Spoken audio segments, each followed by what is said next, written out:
Uttaranchal University, Dehradun, NAC A+ accredited university. Hi welcome to మనం TV. నేను మీ కట్ట కార్తిక్. మనతో ఉన్నారు ప్రముఖ విశ్లేషకులు అడిసిమల్ శ్రీనివాస్ గారు. సార్ నమస్కారం అండి. నమస్కారం అండి. సార్, బీజేపీ నిజానికి పెద్ద పార్టీ దేశంలో ఒప్పుకుందాం, కానీ సౌత్లో పెద్ద బలం లేని పార్టీ ఒక కర్ణాటకలో తప్ప. తెలంగాణలో పరిమితమైన బలం, ఆంధ్రాలో అసలే లేదు.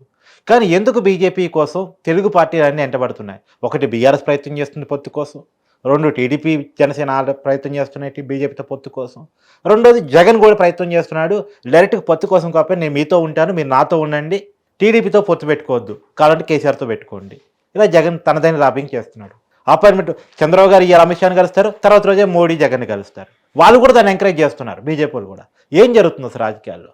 ఇక్కడ వాళ్ళ కేంద్రంలో అధికారం ఉండటమే వాళ్ళ బలం అండి.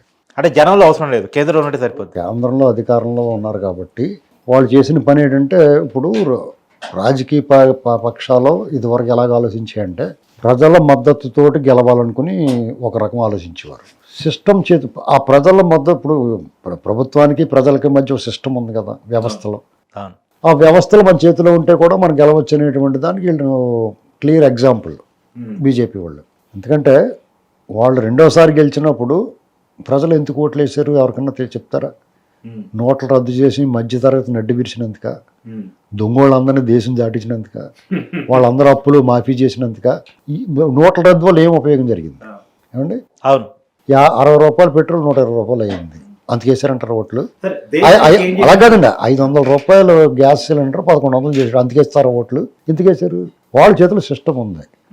ఎవడు నోరెత్తే వాడి మీద ఐటీ దాడులు చేస్తున్నారు. మొత్తం మీడియాని గుప్పిట్లో పెట్టుకున్నారు. కొన్ని చోట్ల మిషన్లు కూడా చేతిలో పెట్టినారని చెప్తారు. ఇప్పుడు ఎలక్షన్ అయిన తర్వాత జీపుల్లో మిషన్లు తరలించడం అనేక మంది పట్టుకున్నారు.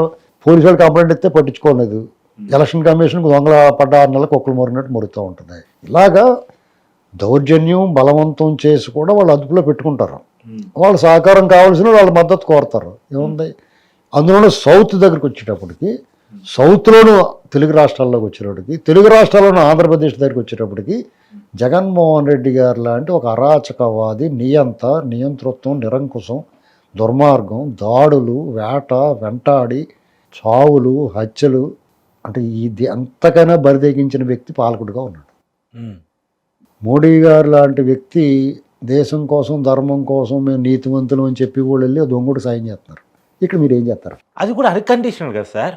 విషయం ఏంటంటే హోదా అడగరు, విభజన హామీలు అడగరు, ఇటు తెలంగాణలో కానీ ఆంధ్రాలో కానీ విభజన హామీలు అడగరు, పెండింగ్ నిధులు అడగరు, వెనకబడిన జిల్లాల నిధులు అడగరు, వైజాగ్ స్టీల్ ప్లాంట్ విషయం అడగరు, ఏమి అడగరు. అన్కండిషనల్గా పొత్తు కోసం ట్రై చేస్తున్నారు. అదేనండి, అతను అడగడు, వీళ్ళు అడగరు. అడిగితే ఎలా ఉంటుందంటే, ఎవడు అడిగితే వాడి ఇంట్లో కూర్చోవాలి. ఈ ప్రపంచ మేధావుల సంఘం అరుచుకుంటారు. వాళ్ళు కూడా అప్పాభావం నాటకం ఆడతారు. సపోజ్ నన్ను ఎవరన్నా దవడమే కొట్టేసేయడం కూడా, నువ్వు కొట్టావు కదా వేయాలంటాడు తప్ప దవడమే కొడుతుంది తప్పు అంటారు. ఈ టైపు మేధావులు, విశ్రాంతి అధికారులు ఇలాంటి వాళ్ళు మాట్లాడుతూ ఉంటారు. ఎవడ గొంతు లెగటానికి వీల్లేదు. వాళ్ళకి ఇక్కడ 1% ఓటు లేకుండా మా అభ్యర్థి, మా పార్టీ సీఎం అవ్వాలన్న బరిదెగింపు మాటలు వచ్చినాయి అంటే ఏం చూసుకుని మాట్లాడుతున్నాడు. అయితే వీళ్ళందరూ గమనించాల్సింది ఏంటంటే, ఏ రాజకీయ పక్షం ఏ ఉద్దేశంతో చేసినా జగన్మోహన్ రెడ్డి గారికి తన అధికారం కాపాడుకోవాలి, లేదంటే అతను నేరుగా జైల్లోకి వెళ్ళిపోతాడు. వాళ్ళ తాలూకు పార్టీ వాళ్ళందరూ ఇబ్బంది పడిపోతారు. వాళ్ళని సమర్థిస్తూ మాట్లాడినట్టు కూడా ఇబ్బంది పడతారు. కాబట్టి బై హుక్ ఆర్ క్రుక్ అధికారులు రావాలి, ఆయన పెత్తనం కొనసాగాలి. అంటే దానికోసం ఎంతకైనా దిగజారుతాడు. ఇక టీడీపీ పార్టీ, వాళ్ళ పార్టీ ఇప్పటికే వాళ్ళ 40 సంవత్సరాల చరిత్రలో ఎప్పుడు ఇబ్బంది పడినంతగా ఈ 4.5 సంవత్సరాలు ఇబ్బంది పడింది. అంటే ఏ రకమైన ఇబ్బంది అని? ఏ రకంగా, అన్ని రకాలుగా. ఇప్పుడు దొంగ కేసులతో చంద్రబాబు నాయుడు గారు లాంటి లెజెండరీ పర్సన్ జైల్లో పెట్టేశారంటే, వాళ్ళు కోర్టు తీర్పులు రిజర్వ్లో పెడుతున్నారంటే దానికి అన్నీ ఇంకేముంటుందండి? ఇక్కడ ఏ వ్యవస్థ సక్రమంగా పనిచేస్తుందని చెప్పగల గుండె చేసి చెప్పండి. ఇప్పుడు ఏదన్నా ఇబ్బంది వస్తే కోర్టుకు వెళ్తాం, కోర్టులోనే మేము చెప్పమండి తీర్పు అని తోసేస్తున్నారు పక్కకి వెళ్ళారు. నాట్ బిఫోర్ మీ అంటే దాని అర్థం అదే కదా. ఇలాంటి పరిస్థితుల్లో అనుమానాలు వచ్చేలా చేస్తున్నారు. నీకు అనుమానం పెనుభూతం, అసలు జరిగిన తప్పు కంటే కూడా అనుమానం ఇంకెక్కువ పీడిస్తుంది మనిషిని. ఇలాగా బీజేపీ తన వ్యవస్థను చేతిలో పట్టుకుని ఆ వ్యవస్థలను అత్యంత క్రూరంగా వినియోగించుకునే వ్యక్తికి సపోర్ట్ చేయడం వల్ల ప్రతిపక్షాలను నిర్వీర్యం. డెఫినెట్గా టీడీపీ వాళ్ళకి ఒక ఆలోచన వచ్చింది కింద నుంచి పై వరకు కూడా, ఆ బీజేపీ వాళ్ళు సపోర్ట్ లేకపోతే అతను రెచ్చిపోతాడో, రేపొద్దున సిస్టమ్ సరిగ్గా పనిచేదేమో అని ఒక అదురు ఉంది, గుబులు ఉంది. తప్ప అది వాస్తవమో నిజమో, వీళ్ళు తిరగబడితే వాళ్ళు పారిపోతారు, నిజంగా పారిపోతారు. అంగళ్ళలో ఏం చేశారు, పోలీసులు కూడా సర్దుకున్నారు దుకాణం. ప్రజల్లో అంటారా జగన్మోహన్ రెడ్డికి ఏమీ లేదని చెప్పేసి లాస్ట్ ఇయర్ జనవరిలోనే తెలిసిపోయింది పట్టభద్రుల ఎమ్మెల్సీ ఎన్నికల్లో. ఇంకెందుకు భయపడాలి? వాళ్ళు అడ్డగోలుగా వ్యవహరిస్తారు. ఇప్పుడు చూడండి, నిన్న మొన్న దాడులు జరుగుతున్నాయి. ఒక విలేకరిని కొట్టారు. ఏం తప్పు చేసాడు? ఇప్పుడు అతను తప్పు చేసి జగన్మోహన్ రెడ్డి దొంగోడు అంటే రాయిచ్చి కొడితే ఆయన కొట్టినా తప్పలేదు. అతని పని అతను చేసి అతని వృత్తి అతను నిర్వర్తించుకుంటున్నాడు. అతను కొట్టారు. ఈనాడు ఆఫీస్ మీదకి వెళ్ళారు పత్రికల్లో. ఇంకో చోట కొట్లాడు ఎప్పటి నుంచో నడుస్తూనే ఉంది కదా సార్. చోట విలేకరులు కొట్టారు. ఇది రేపొద్దున ప్రజలు కొడతారు.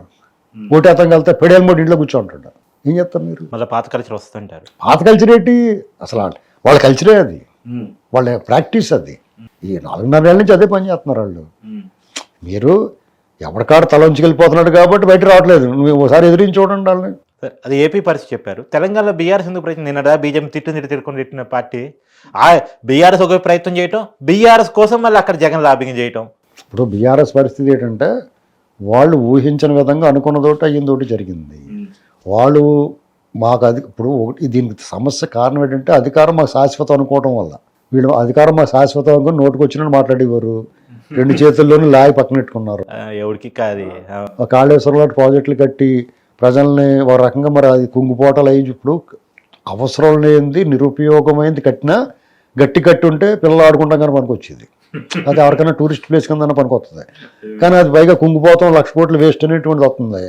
వీళ్ళు మొదలెట్టారు అనుకోండి, కాంగ్రెస్ వాళ్ళు పొగబెట్టి బయట తీసుకొస్తారు. ఒక్కోటి అవినీతి కథలు వచ్చినాయి అనుకోండి, అందరూ జైల్లో పోతారు. ఆ జైల్లో పోకుండా ఉండాలంటే కేంద్రంలో అధికారంలో ఉన్న వాళ్ళతో ఉంటే సిస్టమ్ ఉంటుంది. కాబట్టి ఇప్పుడు సపోజు పైన ఉన్న వాళ్ళు సిస్టమ్ వాళ్ళ చేతిలో ఉంటే ఎలాగుంది? ముక్కల కింద నరికేసిన వాడిని కూడా ఎప్పుడు అరెస్ట్ చేశారో, ఎప్పుడు జైల్లో పెట్టారో, ఎప్పుడు బెయిల్ ఇచ్చారో తెలియకుండా బయట తిరుగుతున్నట్టు అవినాష్ రెడ్డి. అవన్నీ చూసిన తర్వాత ఏం చెప్తారంటే వాళ్ళతో బాగుండంటారా, కొంచెం బాగా చూసుకుంటాడని చెప్తారు. సార్, కొన్ని దశాబ్దాలుగా రాజకీయాలను చూస్తున్నారు, సీనియర్ మీరు అనలిస్ట్గా. అయితే ఒకవైపు రాష్ట్రం గొప్ప, కేంద్రం మిథ్య అని కేంద్రాన్ని ఎదిరించిన పార్టీలు తెలుగు పార్టీలు. ఎన్టీ రామారావు గారు తెలుగుదేశం పార్టీ పెట్టినప్పుడు కేంద్రాన్ని ఎదురిస్తూనే పెట్టారు. అలాంటిది ఆ తెలుగు పార్టీలన్నీ కేంద్రాన్ని దాసోహమని చేతులు కట్టుకోవటం బాధ అనిపించట్లేదా? బాధ అండి, ఆక్రోషం, ఉక్రోషం, రోషం, పౌరుషం కొత్త ఉడికించేస్తుంది. ఏం చేస్తాం? ఎవడు పచ్చి స్వార్థంతో మాట్లాడుతున్నారు ఎవడిని చూసినా. ఇప్పుడు తెలుగు జాతి పౌరుషం అనేటువంటిది అసలు ఏమైపోయింది?